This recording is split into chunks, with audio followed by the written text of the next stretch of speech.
மேடை கச்சேரியில ரொம்ப நேரம் நின்னா மூட்டு வலி பயங்கரமா இருக்கு. அந்த நேரத்துல என்ன காப்பாத்துற ஒரே ஒரு ஆயில் பச்சை இலை ஆர்த்தோ ஆயில் நான் யூஸ் பண்ணிட்டு இருக்கேன். நீங்க பச்சை இலை ஆர்த்தோ ஆயில். பிஜேபி தலைவருடைய அந்த வார்த்தை இருக்குல்ல, பாடி லாங்குவேஜும் சரி, ஓரல் லாங்குவேஜும் சரி, அவர்கள் வெளியிடுகிற வார்த்தைகள், அவர்களுடைய உடல் மொழி, அவர்களுக்கே ஒரு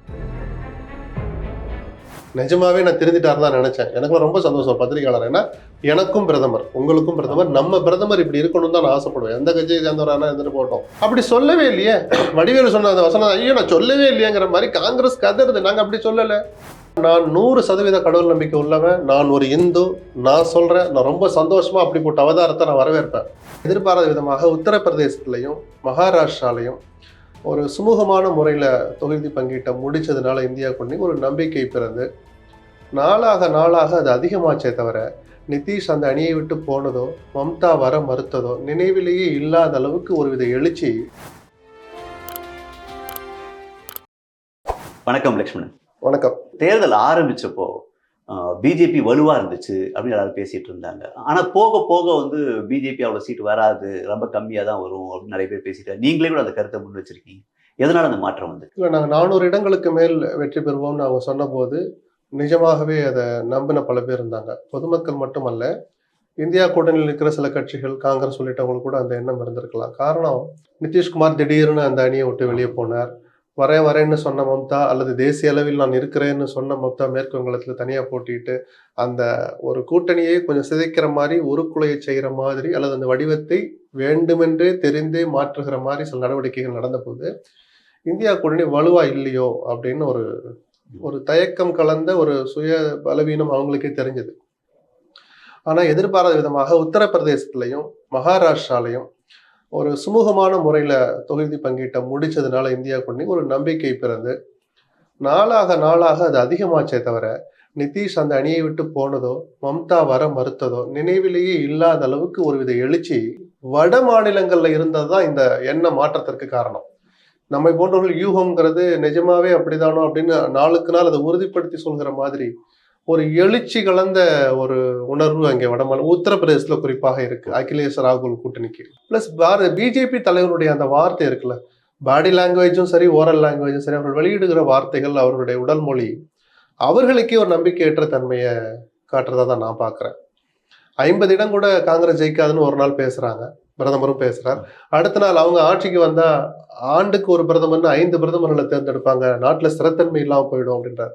50 கூட வராதுன்னு சொல்லி நீங்கள் சீல் வச்ச ஒரு விஷயத்தை எதுக்கு நீங்களே உயிர் கொடுத்து பிரதமர் வரைக்கும் யாருன்னு போய் வாதிக்கிற அளவுக்கு அவர்களுக்குள்ளேயே அந்த முரண்பாடு. காரணம் ஒரு வித பதற்றம்.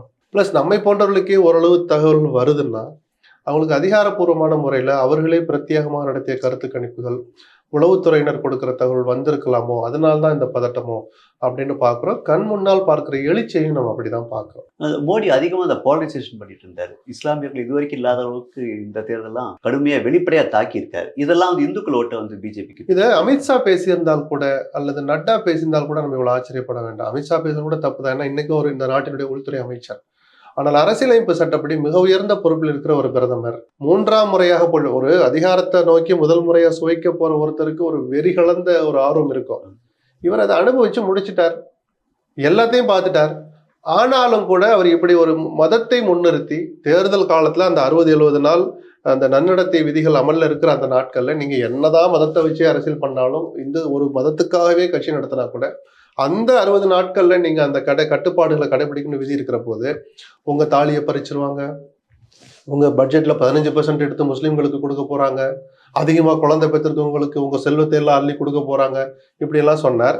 அப்புறம் ஏதோ மனமாற்றம் ஏற்பட்டோ அல்லது சில பேர் சொல்லி காமித்தோ சரியா இல்ல விஷயம், நீங்க தப்பு பண்றீங்கன்னு சொன்னதுனால இதனால இஸ்லாமியர்கள் ஓட் ஃபுல்லா பாதிக்கலான்னு தெரிஞ்சு அவர் பேசின பிறகு ஒரு கட்ட வாக்குப்பதிவு நடக்குது. ஒரு செய்தி நிறுவனத்திற்கு பேட்டி அளிச்ச போது, இந்து முஸ்லிம் என்று ஒரு பாகுபாடு அரசியலை நான் நடத்தினால் பொது வாழ்க்கைக்கே நான் தகுதியற்றவனாகி விடுவேன்னு சொன்னார்.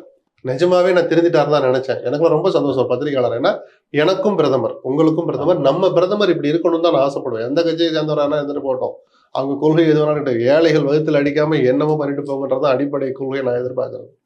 அப்படியெல்லாம் பேசிட்டு அடுத்த நாள் பாம்பேல போயிட்டு மொத்த பட்ஜெட்ல 15% முஸ்லிம்களுக்கு கொடுக்கறதுக்கு காங்கிரஸ் கட்சி அப்பயும் முயற்சிச்சு, இப்பயும் முயற்சிக்குது, நான் அப்பையும் தடுத்தேன் இப்பையும் தடுப்பேன் அப்படிங்கிறார். எதுக்கு சார் நீங்க முஸ்லீம்னு இழுக்கிறீங்க? என்ன அவசியம் வந்துச்சு? இடஒதுக்கீடு எஸ்சி எஸ்டிக்குரிய ஓபிசிக்குரிய இடஒதுக்கீட்டை எடுத்து முஸ்லீம்களுக்கு கொடுக்க காங்கிரஸ் முயற்சிக்குது. அப்படி சொல்லவே இல்லையே. வடிவேலு சொன்ன அந்த வசனம், ஐயோ நான் சொல்லவே இல்லையேங்கிற மாதிரி காங்கிரஸ் கதறுது. நாங்க அப்படி சொல்லல. புல்டோசர் எதுக்கு பயன்படுத்தணும்னு யோகிக்கு தெரியும். ஆனால் காங்கிரஸ் ஆட்சிக்கு வந்தால் நாம் கட்டியிருக்கிற ராமர் கோயில புல்டோசர் கொண்டு இடிப்பாங்க. என்ன சார் பேச்சு இது? காங்கிரஸ் அந்த துணிச்சல் இந்த ஜென்மத்துல வராது சார். அது ராமர் கோயில் கட்டுவதுதான் எங்கள் கொள்கையும்னு சொன்னாங்க காங்கிரஸ். அவங்க கட்ட போறதில்ல, கட்டியிருக்கவும் மாட்டாங்க, நான் நம்புறேன். அதுதான் யதார்த்தம். ஆனால் கட்டின கோயிலை இடிக்கிற அளவுக்கு காங்கிரஸ் அவ்வளவு யோகியமற்ற கட்சி அல்ல. சரிதானா? இப்படி பல முரண்பாடுகள். ஒரு பிரதமரே அப்படி துவக்கி வச்சதான் இன்னைக்கு வரைக்கும் நின்ன பாடு இல்லை. இன்னைக்கு இன்னொரு விஷயத்த சொல்லியிருக்கிறேன், நீங்க அதை தான் அடுத்து கேட்பீங்கன்னு நினைக்கிறேன். அதான் நேத்திக்கு நான் பரமாத்மா என்ன அனுப்பி வச்சா நான் பயாலஜிக்கலா பிறக்கல அப்படின்னு நான் சொல்லியிருக்கேன். இது நம்ம எதிர்கட்சியை சேர்ந்தவங்களா இருந்தா அதை கொச்சையா விமர்சிக்கலாம். ஒருவித பரிதாபம், அச்சம் வருது பிரதமர் இப்படி பேசுற பார்த்து. எதுக்காக இப்படி பேசுறாரு? பரமாத்மாவால ஒரு அனுபவிக்கப்பட்டா நான் 100% கடவுள் நம்பிக்கை உள்ளவன், நான் ஒரு இந்து, நான் சொல்றேன், நான் ரொம்ப சந்தோஷமா அப்படிப்பட்ட அவதாரத்தை நான் வரவேற்பேன். ஆனால் இதுல ஒரு நிரூபிக்கிற மாதிரி அது சரிதானோன்னு சந்தேகப்படுற மாதிரியாவது நடந்திருக்கிறாரா? மணிப்பூர்ல நிர்வாணமா ஒரு இளம்பெண்ணை ஓட ஓட விரட்டினாங்களே, அப்ப இவர் போய் பார்த்தாரா? தன் வீட்டுல டெல்லியில குடியிருக்கிற வீட்டுல இருந்து 10 நிமிஷம் தூரத்துல மல்யுத்த வீராங்கனைகள், விருது பெற்ற இந்த நாட்டுக்கு பெருமை சேர்த்த வீராங்கனைகள், நாங்கள் மானபங்கப்படுத்தப்பட்டோன்னு கதர்னாங்களே மாச கணக்குல, ஒரு எட்டு போய் பார்த்தாரா? புதிய வேளாண் சட்டங்கள் எங்களுக்கு அது நல்லது செய்யாது, நிச்சயமா அதனால நாங்க பாதிக்கப்பட போறோம்னு சொன்ன விவசாயிகள் நாடு முழுக்க போராடினாங்க. டெல்லியை மையப்படுத்தி குவியலா வர தொடங்கின போது உத்தரப்பிரதேசத்துல ஒரு இடத்துல ஒரு மத்திய அமைச்சருடைய மகன் தெரிந்தோ தெரியாமலோ அந்த போராட்டக்காரர்கள் மேல டிராக்டரை ஒட்டி வச்சு 4 பேரு கொண்டாங்கல்ல. ஒரு தார்மீக பொறுப்பேற்றதா அந்த பரமாத்மாவினுடைய தூதர், பரமாத்மாவினுடைய அவதாரமாக வருகிற ஒருத்தர் அந்த தார்மீகத்துக்காவது அந்த மந்திரியை பதவி விட்டு நீக்கிருக்கணுமே, தன் அமைச்சர்கள் இருந்து நீக்கிருக்கணுமே, நீக்கலையே. அப்ப இது எதையுமே செய்யாதவர். ஊழல் வருது, முறைகேடுகள் வருதுன்னு அதானியை பத்தி பல்வேறு குற்றச்சாட்டுகள் வருகிற போதெல்லாம் மறைமுகமாக அவரை காப்பாத்ததான் அவர் முனைஞ்சிருக்கிறாரே தவிர, அவரை பத்தி கேள்வி கேட்டாருங்கிறதுக்காக மகுவா மொய்த்ரா அவருடைய எம்பி பதவி பறிக்கிறதுக்கு துணிந்த பிரதமர் மோடி எப்படி பரமாத்மாவின் தூதரா இருப்பார்? பரமாத்மா அனுப்பி வைத்த அவதாரமா எப்படி சார் இருப்பார்? நான் மனுஷனே கிடையாதுன்னு சொல்லி அது என்ன இதான் காமெடின்னு எடுத்துக்கிறதா, இல்ல நம்ம அச்சப்படுறதா? நம்ம பிரதமர் இப்படி ஆயிட்டாருன்னு நான் பெருமைப்படுறதுக்கு போல எனக்கு பயம்தான் வருது. இதுதான் சொன்ன, இது பதற்றத்தின் உச்சத்துல வரும். என்ன செஞ்சாவது நம்ம ஜெயிச்சாகணும் அப்படிங்கிற மனநிலைக்கு வந்துட்டாரோன்னு தோணுது. உங்க கணிப்படி எத்தனை சீட் பிஜேபி? இல்ல நம்பர் சொல்றதெல்லாம் நம்ம அப்படி ஒன்றும் எதுக்கு ஃபார்முலா கிடையாது, யாராலையும் அப்படிலாம் கணிக்க முடியாதுங்கிறது. ஆனால் ஓரளவுக்கு யூகம் பண்ணலாம். நான் 303 இடங்கள் அவங்க ஜெயிச்சாங்க கடந்த தேர்தலில். இந்த முறை அவர்கள் அந்த இடம் பெற முடியுமா அப்படிங்கறதா முதல் கணக்கு. நீங்க இந்தியா கூட்டணி பலமா பலவீனம் அதெல்லாம் அப்புறம். கர்நாடகால தொடங்கி அங்க ராஜஸ்தான் வரைக்கும் கடந்த முறை அவர்கள் முழுக்க ஜெயிச்சாங்க. குஜராத்ல 7க்கு 7, 20க்கு 20, 28க்கு 28, கர்நாடகால 2 தான், மீதி எல்லாம் அவங்க தான் ஜெயிச்சாங்க. ஆனா இந்த முறை அப்படி நடக்குமா? தெலுங்கானா, மகாராஷ்டிரா ரொம்ப வீக்கா. அப்போ ஒவ்வொரு மாநிலத்தையும் கடந்த தேர்தலில் 2019 பெற்ற தேர்தல்களில் பெற்ற இடங்களை அப்படியே இப்போது பெறுவது எளிதல்ல. கர்நாடகால அவங்க கடந்த முறை பெற்ற வெற்றி, ராஜஸ்தான்ல பெற்ற வெற்றி, டெல்லியில 7க்கு 7 இந்த முறை நடக்குமா? ஆம் ஆத்மி காங்கிரஸ் கூட்டணியில நடக்கிற காரியமா?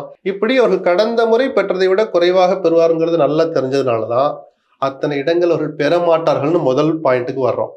அப்போ இது குறைஞ்சிக்கிட்டே வரும்போது 250 விட குறையுது, 272 73க்கு மேல குறையுது. மெஜாரிட்டிக்கு தேவையான அப்படியே வந்தா 220ல இருந்து 250க்குள்ள வருவாங்க அப்படின்னு. அப்படி ஒரு தொங்கு நாடாளுமன்றம் வந்துச்சுனாக்கா இப்போ பிஜு ஜனதா தளம், இந்த சந்திரசேகர் கட்சி, ஏன் திமுகவே கூட போறதுக்கு வாய்ப்பு இருக்கா? திமுக நீங்க அதுல கடைசியா தான் வைக்க முடியும். அவர்களும் முதல் சாய்ஸா திமுக நோக்கி வர மாட்டாங்க. ஏன்னா திமுக செய்யவே செய்யாதெல்லாம் நான் சொல்ல மாட்டேன். ஆனால் அது தற்கொலைக்கு சமம். அப்படி முயன்று பார்ப்போம், அப்புறம் தூக்கு கயிறை மாட்டிக்கோ, அப்புறம் அவுத்துக்கலாம் அப்படின்னு நினைச்சுக்கிட்டு சட்டமன்ற தேர்தலுக்கு 2 வருஷம் இருக்குன்னு கூட நினைக்கலாம். அதுக்கான சான்சஸ் ரொம்ப குறைவு. அதை சீரியஸா வாதிக்கிறதுக்கு முன்னாடி ஏற்கனவே நீங்க நாயுடு ஆல்ரெடி கூட்டணியில் இருக்கிறார். பிஜு ஜனதா இன்னைக்கு அடிச்சுக்கிட்டு இருக்காங்களே அது சாவி காணாமன்னு, அந்த பிஜு ஜனதா கடந்த 5 ஆண்டுகள் மோடி அரசை ஆதரித்த கட்சி தான். அவங்க எல்லாம் வருது இயல்பாவே நடக்கும். அகிலேஷ் போகலாம், தன் மீதான வழக்குகளை காமிச்சு மறைமுகமா மம்தா பானர்ஜியை கூட அவங்க வளைக்க நினைக்கலாம். அது அந்த நம்பர் எத்தனை குறையுதுங்கிறத பொறுத்து அவங்க யாரு ப்ரையாரிட்டி கொடுத்து ஒன்னொன்னா சேர்ப்பாங்கன்னு இருக்கு. ஆனா இந்தியா கூட்டணிக்கான வாய்ப்பு கொஞ்சம் கம்மியா தான் இருக்கு. இல்ல அந்த மாதிரி வந்தால் நான் சொல்றேன், 200க்கும் கீழே போயிட்டாங்கன்னா நிச்சயமா அவங்க ஆட்சி வைக்க மாட்டார், மோடி பிரதமரா இருக்க மாட்டார். ஆனா கடந்த 5 ஆண்டுகள்ல மோடியினுடைய 2வது 5 ஆண்டு ஆட்சி இருக்குல்ல, இப்போது முடிந்து போன 5 ஆண்டு, இப்ப நிறைவடைஞ்சிட்டு இருக்கிற இந்த கடைசி ஆட்சி 2வது ஆட்சியில சர்வாதிகார போக்கு தலை தூக்கி இருந்துச்சு. குறைஞ்சது ஒரு கட்சி 2 கட்சியினுடைய கூடுதல் ஆதரவோடு வரப்போற ஆட்சி மோடியே அமைத்தாலும் பிஜேபி அமைத்தாலும் நான் அதை மனப்பூர்வமா வரவேற்பேன். ஏன்னா ஜஸ்ட் லைக் தட் அந்த தாந்தோட்டித்தனமான காரியங்களை அவங்க செய்ய மாட்டாங்க, செய்ய முடியாது. ஆனா அவங்க கட்சிகளை உடைக்கிறது அவங்களுடைய பழக்கமா இருக்கு. அப்படி உடைச்சு வச்சு கொஞ்ச நாள் அது அப்புறம் அந்த கட்சியினுடைய தலையெழுத்து. நான் எதிர்பார்க்கறது தான் நினைச்சதெல்லாம் செய்யலாம், அது சரியா தப்பான்னு கூட யாரும் கேள்வி கூட கேட்கக்கூடாதுங்கிற அந்த ஒரு கொடூர மனப்பான்மை கலந்த அந்த நிகழ்வுகள் இருக்குல்ல, செயல்பாடுகள், அதுக்கு ஒரு முற்றுப்புள்ளி வரும்ன்ற அந்த ஒரு எதிர்பார்ப்புல நான் இதை சொல்றேன். காங்கிரஸ் ஆட்சி அமைக்குதோ அமைக்கலையோ, நீங்களே அமைச்சுக்கோங்க, பட் குறைஞ்சபட்சம் ஒரு 4 பேரோட ஆதரவு இருந்தாதான் ஏதாவது ஒரு முக்கியமான முடிவுகளை எடுப்பதற்கு முன்பாக அவர்களை கலந்து ஆலோசிக்க வேண்டிய கட்டாயத்துக்கு அந்த அரசு தள்ளப்படும். அது மோடியா இருந்தாலும், அமித்ஷா இருந்தாலும், யோகியா இருந்தாலும். அதுக்காக சொல்றேன். இப்போ அரவிந்த் கெஜ்ரிவால் சொல்லும்போது மோடிக்கு 75 வயசு ஆக போகுது, அவர் பிரதமரானாலும் 75 வயசு அவரை மாத்திட்டு அமித்ஷாவை கொண்டு வருவாங்க. அதை நீங்க எப்படி அந்த ஃபார்முலாவை கெஜ்ரிவால் அவராகவே சொல்லலையே, பிஜேபி அமல்படுத்தின ரூலை அவர் சொல்லி காட்டுறாரு. அதுல பதட்டம் ஆயிட்டாங்க எல்லாரும். அப்ப எதுக்காக யஸ்வந்த் சின்ஹாவை, முரளி மனோகர் ஜோஷியை, அத்வானிய, சுமித்ரா மகாஜனை, எடியூரப்பாவை, சதானந்த கவுடாவை எதுக்காக நீங்க வெளியே தள்ளுங்க, ஒரு பதவி கொடுக்காமன்னு சொல்லுங்க. கெஜ்ரிவால் சொன்னதை நம்ம ரிஜெக்ட் பண்ணலாம். இதெல்லாம் அரசியல்வாதிகள் போற போக்குல சொல்றதா. கெஜ்ரிவால் சரியான ஒரு காயினை பிடிச்சாருன்னு தான் நான் சொல்லுவேன். ஏன்னா அதுக்கு அவங்களால பதில் சொல்ல முடியல. அது பதட்டம் பத்திக்கிச்சு அவங்களுக்கு. இல்ல இந்த முறை இல்ல, அடுத்த முறையும் மோடி தான் பிரதமர்னு சொல்ற அளவுக்கு அமித்ஷா கிட்ட ஒரு பதட்டம் இருந்தது, ராஜ்நாத் சிங் கிட்டே ஒரு பதட்டம் இருந்தது. ஒரு சரியான இடத்துல ஒரு அரசியல் கல்லை எரிஞ்சார், அரசியல் குளத்தில் ஒரு நல்ல கல்லை எரிஞ்சார் தான் நான் சொல்லுவேன். இப்ப அடுத்த அரசுல வந்து திமுக பங்கு என்னவா இருக்கு அடுத்த நாடாளுமன்றம்? இல்ல, அது இந்தியா கூட்டணி ஆட்சி அமைக்க முயற்சிக்குதா அப்படிங்கிற பொறுத்தா திமுகவோட முக்கியத்துவம் இருக்கும். அந்த மோடியா லேடியான்னு கேட்ட தேர்தலில் ஜெயலலிதா ஃபுல் ஸ்வீப்ல ஜெயிச்சாரு. அதனால ஒரு பிரயோஜனம் இல்லை. அங்கே போதுமான மெஜாரிட்டி பிஜேபிக்கே இருந்தது, சரிதானா? அப்படி கேட்டு துணை சபாநாயகர் பதவி மட்டும் தம்பிதுரைக்கு வாங்கி கொடுத்தாங்க. அது ஒரு எதிர்கட்சி கொடுக்கணுங்கிற இலக்கணப்படி அரசியல் ரீதியாக நட்புல இருக்கிற அதிமுகவுக்கு கொடுத்தாங்க. இந்த முறை என்னங்கிறது காங்கிரஸ் கூட்டணி ஆட்சி அமைக்க போறதை வச்சுதான் திமுக முக்கியத்துவம் மேல இருக்கும். பிஜேபி ஆட்சி அமைக்குதுன்னா திமுக இங்க 39 ஜெயிச்சு என்ன பிரயோஜனம்? நீங்க காங்கிரஸ் கூட்டணி ஆட்சி அமைச்சா பிடிஆர் நிதி அமைச்சர் ஆகலாம் அப்படின்ற ஒரு கருத்து சொல்லியிருக்கீங்க, ஆக வாய்ப்பு இருக்கு. நான் அப்படி சொல்லவே இல்லை. நான் அப்படி சொல்லல, தவறா புரிஞ்சுக்கிட்டாங்க. நான் சொல்லல. நான் சொன்னது இங்க அமைச்சரவை மாற்றம் நடக்க போகுது, அதுல பிடிஆருடைய இலாக்கா மாற்றப்படலாம். இங்க பிடிஆர் நிதி அமைச்சர் இங்கதான் நான் நிதியமைச்சர் கூட நான் சொல்லலையே. அதையே நான், அது முதலமைச்சருடைய பிரத்யேக உரிமை. அவர் சில வருத்தத்துல இருந்தார், மீண்டும் நிதி இலாக்காவை கேட்கறதா தகவல் வந்துச்சு. வரப்போற ஜூன் முதல் வாரம் அமைச்சரவையை மாற்ற போறார் முதலமைச்சர். அதுல நீண்ட காலமாக எதிர்பார்க்கப்பட்ட மாதிரி கட்சியிலே சில பேர் வற்புறுத்திக்கிட்டு இருக்கிற மாதிரி உதயநிதியை துணை முதலமைச்சராக அறிவிக்க போறாங்கன்னு தகவல் வருது. அதுல பிடிஆருடைய இலாக்காவும் மாற்றப்படலாம். இப்போ ஒரு சாதாரண இலாக்கா, அவரை பொறுத்த வரைக்கும் சின்ன இலாக்கா வச்சிருக்கிறார், கொஞ்சம் முக்கியத்துவம் தரப்படலாம் அப்படின்னு தகவலை நான் சொன்னேன். இப்ப திமுக வந்து மக்கள் மதியில பிஜேபி இருக்கு, அது உள்ள வந்துரும் சொல்லி பயமுறுத்திக்கிட்டு ஆட்சியை நடத்திட்டு இருக்காங்க, ஒரு சில அப்படி சொல்றாங்க. அப்படி இருக்கும்போது பிஜேபி ஆட்சி போயிடுச்சுன்னா திமுக பாதிப்பா வராதா 2026 சட்டசபை தேர்தலில்? எப்படி பாதிப்பு? அதுல பங்கு இருந்தாலோ இல்ல பிஜேபி சென்ட்ரல் நிச்சயமா ஆன்டி இன்கம்பன்சி வரும். அப்ப நீங்க காவிரி பிரச்சனை தீர்த்துட்டீங்களா, மேகதாது விஷயம் தீர்த்துட்டீங்களான்னு கேள்விகள் கேட்பாங்க. ஆனால் ஒரு பலம் தான், தன்னுடைய கட்சி மேலையும் மத்தியிலையும் ஆட்சியில் இருக்கிற போது எந்த ஒரு மாநில கட்சிக்கும் அது கூடுதல் பலம் தான். வழக்குகள் முதல்ல இருக்காது, இருக்கிற வழக்குகளை நீர்த்து போக செய்வாங்க. எது திட்டமிட்டு அரசியல் ரீதியாக பழிவாங்கப்பட்டு போடப்பட்டதோ அதெல்லாம் சரி பண்ணிப்பாங்க. இதுவே ஒரு எழுச்சியை தரும்ல எந்த கட்சிக்கும். நான் சொல்றீங்களா, இப்போ பிஜேபி அதிமுக இங்க நெருங்கி இருந்த போது ஒரு சிபிஐ இடி ஏதாவது ஒண்ணு வந்துச்சா எடப்பாடி அமைச்சர்கள் மீது? ஐடி ஏதாவது ஒரு நோட்டீஸாவது அனுப்பிச்சானா? இல்ல. அதுதான் அந்த புரிந்துணர்வோடு இருக்கிறதுடைய பலன். அதுதான். ஸோ அது 2024 என்ன விளைவு ஏற்படுத்த போறோம் நம்ம யோகிக்கிறதுக்கு 2 வருஷம் இருக்கு. அரசியல்ல எவ்வளவோ நடக்கும், அது அப்ப பேசலாம். தமிழக பாஜக தேர்தல் முடிவு என்ன? இல்ல, அதிமுகவுடைய கூட்டணியை முறிப்பதற்கு அல்லது அந்த சூழலை ஏற்படுத்தியதற்கு முதல் காரணம் அண்ணாமலை தான். அவருடைய துடுக்கான பேச்சு, தெரிந்தோ திட்டமிட்டோ திட்டமிடாமலோ யதார்த்தமாகவோ இல்ல இளம் வயதுக்கே உரிய அந்த வீரியத்துடனோ பல கருத்துக்களை அவர் அதிமுக தலைவர்களை பத்தி சொன்னார். அண்ணா தொடங்கி ஜெயலலிதா வரைக்கும் எதிர்கட்சியினர் தோழமையோடு இல்லாத எதிர்கட்சியினர் சொல்லக்கூடிய கருத்து அப்புறம் அண்ணாமலை சொன்னார். அதுதான் கூட்டணி முறிவுக்கு காரணமா இருந்தது. அப்ப அது என்ன ஒரு லாஜிக் என்ன சொல்றாங்க, பிஜேபி சொந்த காலில் நின்று பார்ப்போம், நம்ம பலம் என்னன்னு தெரிஞ்சுக்குவோம், நமக்கு கட்சி வளர்ந்துருக்குன்னு எனக்கு தெரியுது, எனக்கு ஒரு வாய்ப்பு கொடுங்க, நான் தனியா நிக்க வச்சு அல்லது நாம ஒரு அணி அமைச்சு நான் நிரூபிச்சு காட்டுறேன்னு சொல்லிதான் அண்ணாமலை மிகப்பெரிய சுதந்திரத்தை அனுபவிச்சார். இந்த தேர்தலில் கூட்டணி அமைக்கிறதுல இருந்து, தனியா போலான்னு சொன்னதுல இருந்து, அதிமுக வரலைனாலும் பரவாயில்லன்னு சொன்னதுல இருந்து அண்ணாமலையினுடைய அத்தனை கருத்துக்களையும் பிஜேபி மேலிடம் ஏற்றுக்கொண்டது, அவரை அதை செயல்படுத்த அனுமதித்தது. அப்போ அந்த டெஸ்ட் எடுத்து ஏறி என்ன கெதியாதுன்னு ரிசல்ட் தெரிய போகுது. அதுக்கு தகுந்த மாதிரி தான் அண்ணாமலையினுடைய அரசியல் எதிர்காலம் இருக்கும். இல்ல வாக்கு சதவீதம் கூடி இருக்குன்னு இவர் தன்னுடைய ஜஸ்டிபிகேஷன் சொல்லலாம். அதை கட்சி மேலிடம் எப்படி பாக்குதுன்னு பார்க்கணும். ஆளுநராக இருந்த தமிழிசை, ஆக்டிவ் அரசியலை விரும்புகிற தமிழிசை இப்ப சென்னைக்கு தமிழ்நாட்டுக்கே வந்துட்டார். அவர் சும்மா இருக்க மாட்டார். நான் ஏதோ கிண்டலுக்கோ அவரை விமர்சிக்கிறதுக்கு சொல்லல, அவர் கல அரசியல் பண்ணணும்னு ஆசைப்படுறவர். அப்ப அவர் மாநில தலைவர் பதவி அவர் விரும்பலாம். என்ன வேணாலும் நடக்கும். இப்போ ஜேபி நட்டா சமீபத்தில் பேசும்போது வந்து ஆர்எஸ்எஸ் நம்பி பிஜேபி இல்லை அப்படின்ட்டு, ஆர்எஸ்எஸ்க்கும் பிஜேபிக்கும் நடுவில் சின்னதாக ஒரு விரிசல் ஏற்பட்டுட்டாங்க. அது மோடி பிரதமரான ஒரு சில ஆண்டுகளிலேயே அந்த கருத்துக்கள் வர ஆரம்பிச்சிடுச்சு. அதனாலதான் அவங்க யோகி ஆதித்யநாத்தை மறைமுகமா மேல கொண்டு வர்றாங்களோ அப்படின்னு ஒரு தியரி இருக்கு. வெளிப்படையாக ஆர்எஸ்எஸ் கொண்டு வராங்க. ஆமா, வெளிப்படையாக வெடிக்காத வரைக்கும் ஒரு யூகத்தை நம்ம அதுக்கு மேல எப்படி பேச முடியும்? அப்படின்னா மோடி நட்டா அப்படி சொல்லுவார். அது நான் தவறுதலா சொல்லிட்டு தவறுதலாக புரிந்து கொள்ளப்பட்ட இன்னொரு விளக்கத்தை நீங்க சீக்கிரமே எதிர்பார்க்கலாம். ஆர்எஸ்எஸ் பகைத்து கொண்டு பிஜேபியின் எந்த பிரபலமும் கள அரசியல் செய்ய முடியாது, நீண்ட நாள் செய்ய முடியாது. இப்ப மோடிக்கும் யோகிக்கும் நடுவில் ஏதாவது வார் அது அந்த என்ன சொல்றது, அந்த கோல்டு வார் ஊரறிஞ்ச ரகசியமாச்சே. ஏன்னா அடுத்த பிரதமராக யோகி ஆதித்யநாத் வருவார், வர வைக்கப்படுவார். நீங்க கெஜ்ரிவால் அந்த காயினை போட்டான்னு சொன்ன அந்த கல் எரிஞ்சார் இல்லையா, 75 வயசுன்னு. நீங்க 72 ஆகுது, 2 வருஷத்துல ஒரு வீட்டுக்கு அனுப்பிட்டு இவர் ஆக்குவீங்களான்னு கேட்ட போதே அதுல மெயின் கண்டென்டரா யோகி தான் இருக்கிறார். அதனால மோடியே விரும்ப மாட்டார்னு ஒண்ணு இருக்கு. இந்த தேர்தலில் கூட யோகி ஆதித்யநாத் பரிந்துரைத்த பல வேட்பாளர்களை மோடி தலைமையிலான அல்லது மோடியும் அங்க வைக்கிற ஆட்சி மன்ற குழு புறக்கணித்தது. அவங்க இஷ்டத்துக்கு வேட்பாளர்களை போட்டாங்கன்ற வருத்தம் ஆதித்யநாத்துக்கு இருக்கிறதா தகவல் இருக்கு. இதெல்லாம் அங்கெங்கே பப்பிள் மாதிரி இருக்குல்ல, வெடிக்கும். என்னைக்காவது ஒரு நாள் வெடிக்குதா, வெடிக்கிற போதுதான் பேச முடியும். இதுல அதிமுக வந்து தேர்தலுக்கு அப்புறம் திரும்ப பிளவுபடும் அப்படின்ற ஒரு பேச்சு. இன்னொரு பிளவுக்கெல்லாம் இங்க வழி இருக்கிறதா எனக்கு தெரியல. ஆனால் ஒரு கலக குரல் எழும்பும். அந்த கலக குரல் ஒரு ஒற்றுமைப்படுத்துவதற்கான தொடக்க புள்ளியா இருக்க வாய்ப்பு இருக்குன்னு நான் சொல்லுவேன். ஒன்றிணைக்கு பாத்தீங்களா, நம்ம சொல்லிக்கிட்டே இருந்தோம், நீங்க கேட்கல.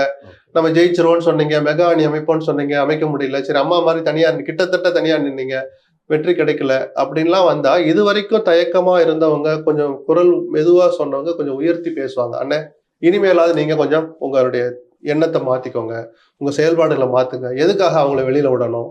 பாத்தீங்களா, அந்த 2 தொகுதியில அவங்க ஜெயிச்சுட்டாங்க, பாத்தீங்களா அந்த 2 தொகுதியிலையும் ராம்நாட்லையும் சென்னையிலையும் அவங்க 2ஆம் இடம் வந்துட்டாங்க, நம்ம 3வது இடம் போயிட்டோம். இப்படின்னு வரப்போற சூழல்கள் இந்த ரிசல்ட்டை வச்சு ஒரு கலக குரலோ எதிர்ப்பு குரலோ ஒரு விமர்சன குரல் கண்டிப்பா அதிமுக இயலும். அப்படி நடக்கும்போது தினகரனுக்கு கொஞ்சம் முக்கியத்துவம் அதிகமா வாய்ப்பு இல்ல. அதெல்லாம் அந்த சூழல் தான். நம்ம இப்பவே ரிசல்ட் என்னன்னு தெரியாம நம்ம அதை சொல்லக்கூடாது. தினகரன், சசிகலா, ஓபிஎஸ் சொல்ல வேண்டியதில்லை. அடிப்படையில் இருக்கிற அதிமுக தொண்டனுடைய எதிர்பார்ப்பு எப்போதுமே என்னவா இருக்கும், யார் வேணாலும் போய் சொல்றாங்க, இந்த கட்சி நல்லா இருக்கணும், ரெட்டலஸ் இன்னும் நல்லா இருக்கணும் தான் நினைப்பான். அந்த உணர்வுக்கு மதிப்பளிக்கிற எந்த ஒரு தலைவனையும் அதிமுக தொண்டன் கொண்டாடுவான். அதுக்கு ஒரு பங்கம் வருகிற போது அதற்கு காரணமானவர்கள் அவ்வளவு சுலபத்துல மறக்கப்பட மாட்டார்கள், மன்னிக்கப்பட மாட்டார்கள். அந்த யதார்த்தத்தை தான் நான் சொல்றேன். இதை எடப்பாடி எந்த அளவுக்கு புரிஞ்சுக்கிறாருன்னு இந்த தேர்தல் முடிவுகளை அவர் கையாளுகிற விதத்தை வச்சு நம்ம பார்க்கலாம். தேர்தல் கமிஷன் மேல நிறைய சந்தேகங்கள் எழுப்பப்படுது. இப்ப நிறைய இடத்துல சின்ன சின்ன போராட்டங்கள் நடத்திட்டு இருக்காங்க. தேர்தல் முடிவுகள் அவங்க ஏதாவது பாதிப்பு ஏற்படுத்துவாங்க நீங்க நம்புறீங்களா? இல்ல, அப்படி இல்லை. ஒரு 17C ஒரு ஃபார்ம் இருக்கு. ஒரு பூத்துல, ஒரு ஸ்கூல்ல ஒரு பூத் இருக்கு. அந்த பூத்துல 5 மணிக்கு வாக்குப்பதிவு முடிஞ்சிடுச்சு.